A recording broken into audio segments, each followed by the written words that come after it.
Hey everybody, it's China Unicorn. It has been a while since I've done a story time and I have a big one. So I had to put the horn on and everything so that I could recount for you the last unicorn night where I had sex with a couple that just happened to be like diehard fans, okay? I didn't plan to sleep with fans. I don't think fans plan to sleep with me. We met at the club two unicorn nights ago, and we had exchanged some emails back and forth. Me and the girlfriend had. She was just very interested in the lifestyle, got a lot of information out of my videos, and reached out to me with like a really genuine email. And like I do get a lot of emails in my in my business email, but I don't respond to them all. Like I have a fan page where I respond to people, so it takes a lot for me to respond to like an unsolicited email. So I ended up doing that with her, and we just get along. She's very bubbly, very fun to talk to. So whenever we have time or I have time, I like to engage with that. So anyways, we knew that, we missed each other the first time. The last unicorn night, I was already on a date with another couple when I met up with them. Funny enough though, I was on a date with Gianna Valentine, and we were actually looking for another couple to make a 5-person scene. And as soon as we left that night, and my fans that I ended up sleeping with, which I'm going to call KD, they basically were like, oh my God, you should have told us. We were so down for that. And I was, in a way, we like missed our chance. So we chatted a bit, and the 5 of us are going to hang out hopefully someday soon. So anyways, we ended up saying, okay, well, how about next unicorn night? And they got tickets, I got tickets, and I went there solo. And I knew they were inside. I was excited to see them. I was also, seeing who else was there, whatever. So I went, and I ran into the girlfriend pretty quickly, and she's Kay. And, just friendly, offered to buy me drinks. Like, here's the thing. I never had to get a damn drink all night, and that mattered. As a unicorn, we want that. We want that almost just gentleman-y or gentlewoman-y behavior. Treat us like gold. That's what we want. It's just chivalry. It's not because we are stuck up. It's just the chivalry that we enjoy. And anyways, this girl was on it, man. Her and her boyfriend did a great job of making me feel special and invited into their evening. And they would have kept me drinking all night if I wanted to. So great hosts for the night as well. Anyways, so here's the funny part. And I have to start this story by saying, I don't step outside of my comfort zone a lot anymore, because I like to say that I'm in the done it all club as a swinger. Like I've really done all the formations at least once. So for me, it's like kind of been there, done that. So I am looking for new experiences and that all the time, but I'm not commonly outside of my comfort zone anymore. And so what's really funny is when I go to Oasis, I don't walk around topless.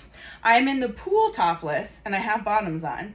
But when I walk around the club, for the most part, I have a towel wrapped around me, and I actually have a little like clip that keeps the towel together so that it doesn't fall off, which by the way is a genius idea. So I don't normally hang out tits out. Like I really just not in the middle of like the air, I just don't. So anyways, I thought we were going into the pool. And so I put my towel in a locker and took my flip-flops off. And she just kept going. And so she turned the corner and I was like, oh my God, I've got nothing. I've got, my tits are out, everything. And I ended up just sitting on the couch, completely like just bottoms, tits out, kind of just the first time we're hanging out. And I was like, oh my God. And I mentioned that it was outside of my comfort zone, but I also decided to stay and not go get my towel, because I thought, okay, let's try this. Let's see how this feels. And it was really liberating to have like a new experience. So that was good. And we ended up talking on the couches all night. It is one of those dynamics where it definitely starts as friends first. And so the sexual juices for me didn't start flowing until literally like at least like an hour or two after we had started hanging out. Like I just didn't know until then whether or not sex was even going to happen. Like I just sometimes take time to assess sexual chemistry, whatever it is. And anyways, it was a really fun night. I got to the point where I knew I kind of wanted to sleep with them, and like they were already being inviting of that. So I basically did this thing in the pool where the 3 of us were hanging out. And I'm like a bit of a leader. Like I can like take charge of a conversation if no one else does, or even if someone else wants to. And basically I was like, okay, why don't we just start asking intrusive questions for each other? Because I love the word intrusive. Anyways, and so I'd ask them, you know, what was the last porn that you had an orgasm to? I always find that fascinating because it's always different too. But yeah, so I always learn something, just not about, you know, how to judge somebody or anything, but just what people type into a fucking search engine, you know? It's kind of interesting. So we asked those kind of questions, and then I talked about the touch barrier, and I was like, okay, so we're gonna have to do something to break the touch barrier. I'm like, because I can't like touch your boobs or anything until I touch you the first time. And so we did this thing where I was like, okay, are you ready? And like, you ready? I was like, okay, I'll touch you, and like I touched them, and I'm like, and now you touch me. And so we're kind of giggling about it, and I was like, okay, like now we've broken the touch barrier, and now can I touch your boobs? Like, it was so funny. She has these giant, beautiful breasts that like girls for me specifically, like if I find a girl with the same boobs as mine, like that's still fun, but like having somebody with bigger boobs is really fun because you're like, woo, you don't really get to play with those before. So that's kind of fun. They were really great. We started playing Truth or Dare, and I was like, okay, why don't I dare you to like, you know, kiss me and then kiss her, and like we just got it started kind of the innocent way. And in a way, that's what the swinger world does for people. It kind of brings that inner adolescence, that like unlived adolescence, but in your adulthood where you got, you know, money and a freaking more experience. We ended up kind of like kissing a little bit in the pool, and like I was playing with her boobs and she was playing with mine, and we were just things like that. We talked about fantasies. We talked about things that each other wanted to see because I wanted to make sure they got something off the bucket list, right? So he specifically said that he wanted to watch me fingering his girlfriend while we made out, me and the girlfriend made out. And I was like, okay, great. So we made sure it happened. And then there's a few other ones that we asked. And so we really did knock some things off the list. And I think that's something I really enjoyed about this experience is, yes, do something new. Get something you've seen in porn that you want to do. I will make one comment. The girlfriend made a flirty comment to me at one point in our like Truth or Dare thing that did make me feel good and made me really understand that she's in. And that was helpful as a girl because I don't want to guess. Especially if I'm the unicorn, if the girl's into it. Okay, I want to know the girl is into it. I want to feel the air of the girl being into it, okay? So for me to want to do it. And so this girl was great at that. We ended up watching a lot of sex while I was standing with the couple, and it kind of turned us on too because there was no beds. There was no place to actually lay down if we wanted to. And so we were kind of forced as a 3-person group to go and literally stand and watch other people and like hope to like grab a wet spot whenever it was vacant. Gross. But anyways, that's basically what we did is we grabbed a spot that was open and laid down, and the girl and I were like, you know, like kind of like all over each other's boobs and mouths and stuff, and we're like, so, you know, what do you want to do next? And then this is YouTube, and I am fully aware that I am not allowed to go into the play-by-play details of what the sex was like. I will do so on my OnlyFans because I always do so on my fan page. So there is a link in this description. There's also a link in my bio. Always, TorontoUnicorn.com always has everything you need to find me, to find merch, anything you need like that. So anyways, we do play around. We're having intense sex. Good sex, good feeling, good talent. Their tongues were talented.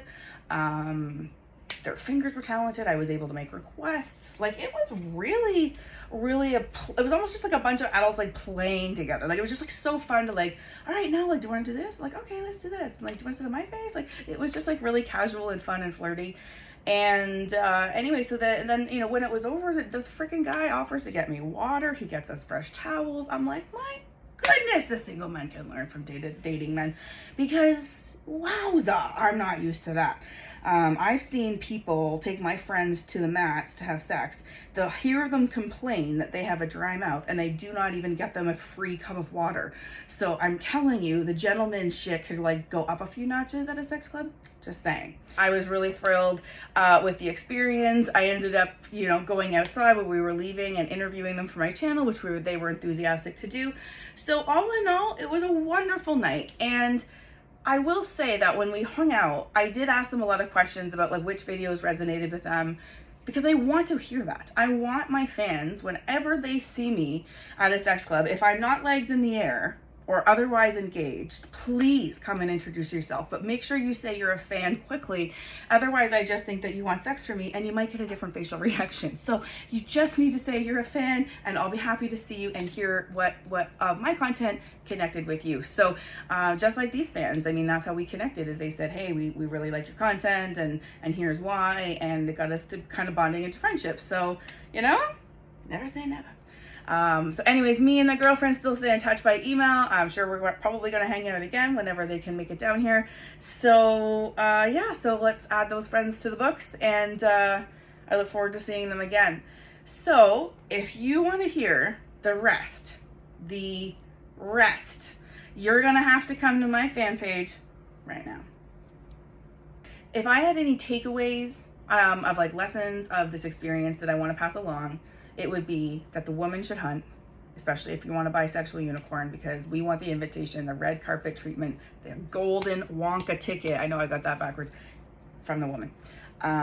We already know the guy's gonna fuck us, frankly, because guys are pretty down for the most part. So that's not really the hill we need to climb, you know? So that was number one. And then number two was chivalry goes a fucking long way, man.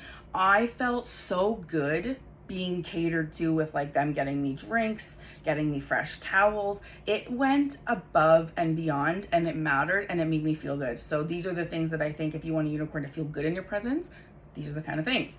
The other one is they never rushed me, and never rushed me to sex, and I appreciated that, because I was able to go at my own pace, and then I was able to, and you know, like 2 hours later, like I was down. So it doesn't always work out that way. Sometimes I don't get sexually attracted, but this time I did. And it's fun, because it's with this couple and every couple I play with, it has to be both, because I won't play if with one of them if I'm like taking one for the team with the other. I just won't. It's not fair to them. It's not fair to me. So this is a couple that basically I like both of them. They were both happy together to have this shared experience. So it was a wonderful match. So yes, thank you to K and D. I had a wonderful time. I hope to see you again. I hope you have many experiences with other like crazy combinations of this lifestyle. There's a lot more to see, and good luck. I hope to hear about your adventures too.